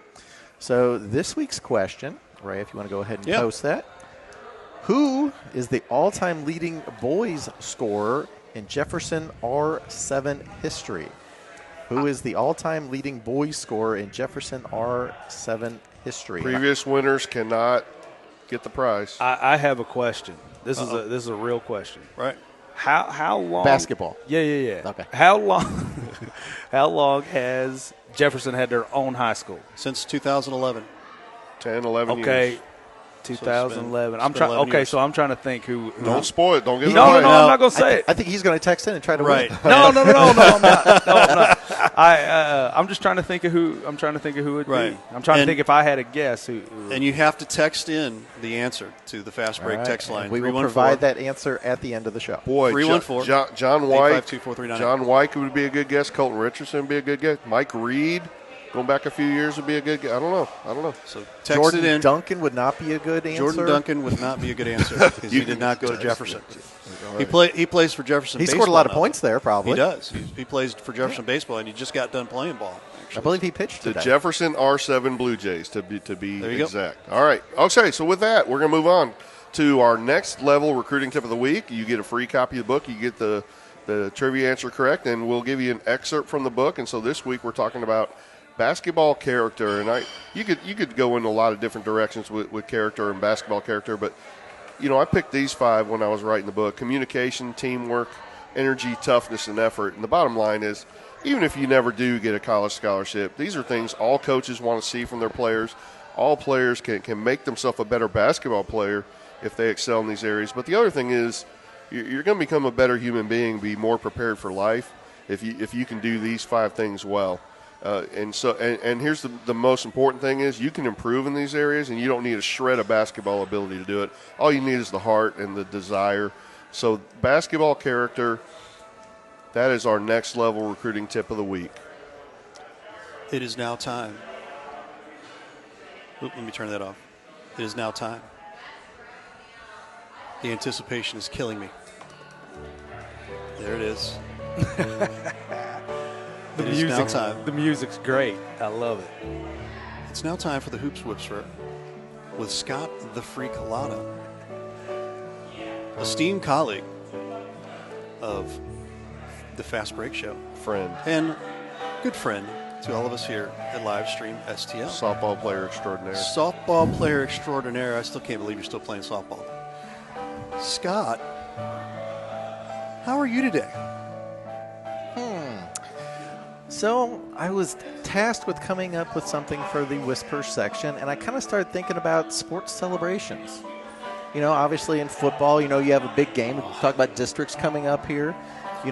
What do they do whenever a coach gets a big win in football?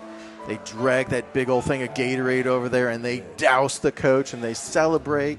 You can't really do that so much in basketball, It would be nice, but, you're going to ruin the floor. You're possibly going to have a slip and fall hazard.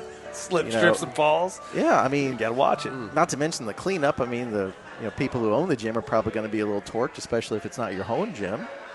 So I thought about something that would be, cleanup friendly, less of a liability for those at the epicenter of the celebration. How about some sort The of center. yeah, you know, right where that celebration goes down.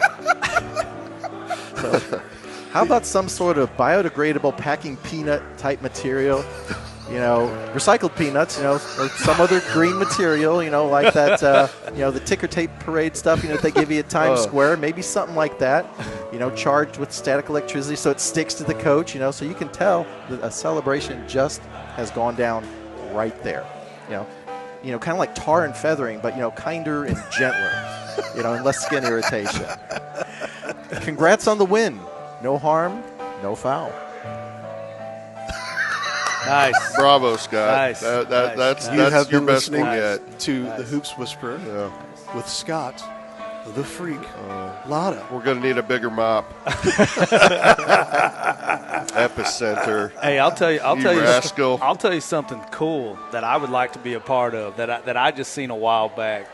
I'll lie to you if I tell you the team name. But have you guys seen the Silent Night games? Have you seen? Yes. You know what I'm talking about? The toilet paper. I would love to see it. Yeah. So there's a school. I think it's on the East Coast. I think Taylor University. they are completely the whole gym's packed. They're completely silent. No one speaks. No one says a word until like they score like 10 points or something like that, and then they literally. The place explodes. Like they throw stuff on the floor, silly. Like they get a technical like every year, and they've done it for years now. But it is literally, I'm talking confetti, whole deal. Like I would love to see one. Like I think that's a great celebration. That would be pretty cool. That would be amazing. Like I would love to do that. Yeah, but the packing peanuts, man, and Epicenter. How that worked this way on the show tonight, I'm not sure, but I was glad I was here to hear it. The Epicenter. My work here is done, almost. Good job, man. Good job, Scott. Thank you, Hoops Whisperer. All right, with that, I'll try to get through Coachonomics 101 for this week. Okay, I'm really excited because last show, Coachonomics 101, it wasn't last time, it was our first show, was play we called 14. When you know you're going to play a man-to-man defense on the baseline out of bounds and gets a back screen, easy layup. We watched the team. I'm not even going to say who it was because I want to preserve their secret if that's what they want to do. Ran this play for the first basket of the game. AKA the Lee. They actually named it after me, which I was very honored and humbled too. But great play. But tonight I got another play here late in the year, districts. This is something, a lot of coaches, have so many things to think about. You don't think about how are we going to crash the offensive boards on a free throw. Because you think, we want our shooter to be confident and hit the free throw. Yeah, I get that. But you always assume a miss if you're not the shooter. Absolutely. So the play called punch, and so we got the coaching board up here. And here's what, so you say you just have your 5 and your 4 in that second spot. And X5 and X4 are supposed to be blocking them out inside defensive position. So what we want 4 to do, and that's put an athlete there, a leaper, and then have that 5, maybe the big, but they can get across the lane quickly. As soon as that shot leaves the shooter's hand, you sprint across for X4, for 4's defensive box out there. And what should happen is X5 is going to go with you, okay? Because what's their job? Block you out, right? You're clearing one whole side to try to get to 4 you a leave, bounce. And you leave and replace. You set a screen. You get traffic there. So 4, the key is you just want to wait a count, let 5 get about halfway across that lane, then you start curling around. And so in a district game just a couple of years ago, we actually ran this, and we got a big bucket late in a district game, and I think we have video of that. And, yeah, here it is. So here's the – missed free throw, and we're going to run this a few times so you get a better look at this. Set it up just like this play, and that's actually Nate Denby as the 5 coming across and setting the screen for Carson Short. And Drew, my son, I love you, man, but I had to show your missed free throw there. I'm sorry. That wasn't a design miss? It was not a design miss, but Carson, who can really get up, comes across. Nate sets a beautiful screen, and was a big bucket late in that district semifinal game that we won over Valley Caledonia 2 years ago. Hey, that's really nice. And I want you to know something, too. Look at how excited. Run that one more time. Look how excited Nate Denby is because, they called it. You communicated it. And look how fired up he is looking over at me. So had you run that? Had you run that prior to that point? We had tried it in the game, and I think there was like a timing issue on that. Yeah. So then we talked about it at practice. And what's great about it is you want player leaders, player coaches on the floor. I didn't call that. They called that out. Nate and That's Carson outstanding. did eye contact. That's outstanding. And hand signals and made that happen. And we were only up like 8 then, made it 10. We went on 1, and I played big play. I played 4 years of varsity basketball. I played 3 years of college basketball. I've never ran a play on a crash on a free. Never. I've never ran one. That will be the next book where I delve into nothing but free throw offensive rebound. It's amazing. It'll be like I've never. it's amazing. And there's a few different things you can do. Punch is a real simple one you can put in, and if your competitors are not watching this show, Coach, you got it. You'll get a bucket off of it if they miss that free throw. I like it. All right, so that's Coachonomics 101 for this week, and with that, Ray, we got to talk about our upcoming broadcast schedule. We are going to talk about our upcoming broadcast schedule. Everybody's want to know, well, where's Livestream STL going to be this week? Well, we've got a very, very, very busy schedule. So we start not with the first round, but the second round of the Class 3 District 4 girls and boys up at Bishop DeBerg. So we will have Jefferson at St. Pius at 3:45 Tuesday. We'll be up there. Because Jefferson won their first round game the other day? That's correct. Yeah. So Way to go, have Blue Jays. Yeah, so Blue Jays, they got a tough task there. St. Pius, #1 seed there. So 3:45 will be game 1. We'll stick around. We'll start a brand new stream. We'll tell you where all these streams will be as well. So that should say still. Boys.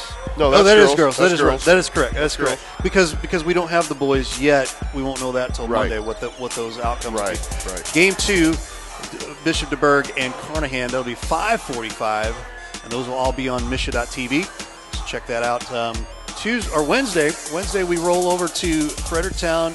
They'll be coming into Lutheran South, into Lancer territory. Talked about Fredericktown earlier. They're going to give Lutheran South a game. Yeah, absolutely. So I can assure you they're going to go out and play really hard against them. Defend, rebound. They're going to do all those things. They're one skilled girl away from being really good. They are. Yeah. So 5:15 will be that pregame as well. That will be over on our website, livestreamstl.tkdssports.com. That'll be the last one of the season on the TKDS app. We have to go over to Bishop TV. Thursday, Class 3 District 4 semis, 4 o'clock and 6 o'clock. That'll actually be pump that back 3:45 and 5:45 our pre-games, and we'll have that information for you out on our Facebook page when we have the outcomes on that. That could be McKinley, DeBerg, and St. Pius and Carnahan. Whatever the games, whatever the matchups are, whatever happens in the first round, it'll be 2 really good semifinal games, and I'm really glad we're going to be there on Thursday. And we'll talk about that. Obviously, weather could be a problem too, so we'll keep everybody updated on that as well. Friday night, game 1, 6 o'clock there. It's only one game. That will be the Class 3 District 4 Girls Championship. And then Saturday will be the Boys Championship. Again, all of these games are on Misha.tv. We'll have all of that information put on our Facebook page. I'll update that probably tonight. So if you want to know where we're going to be at, go to our Facebook page, and it's always tagged on the top. If you're interested in sponsoring with us, give us a call, 314-852-4398, livestreamstl@outlook.com. And our next show is when? We're going to do the season wrap-up. I cross over between Main Street Sports and Fast Break on March 20th. And we're gonna wrap things up with our own Main Street Sports standouts, kind of some other awards and reviews of the basketball season, because it'll all be in the books by then. There you have it. Any Whitener Lightning chance? Whitener Lightning we will be have joining some us. Whitener Lightning, yeah, absolutely. Take us out there, mister. No, we got one more item of business to take care of. Yep. So the answer. Oh, yes, we do. Yeah, and I already have the winner. Wow, cool. That was We quick. have a winner tonight. All right. So the question was, who is the all-time leading boys scorer in Jefferson R7 history in basketball? And the answer is, of course, Easton Null. And you're not going to believe who's already won this. Nice.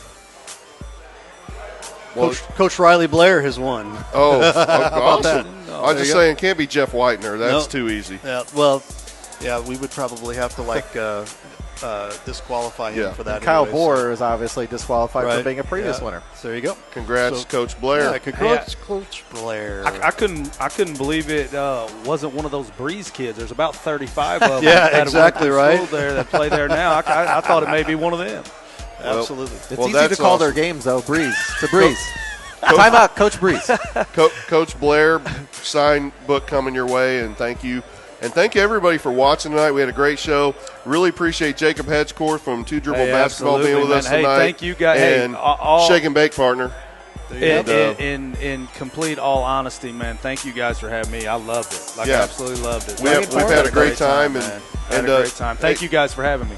Crazy idea we had a couple months ago. We've had 4 great shows, and we're going to wrap it up next month after all this is. But we still have a lot of games to bring you on Lives from STL. So, again, fast break. We've had a lot of fun. Thank you for joining us, and we'll see you next time on Lives from STL. Good night.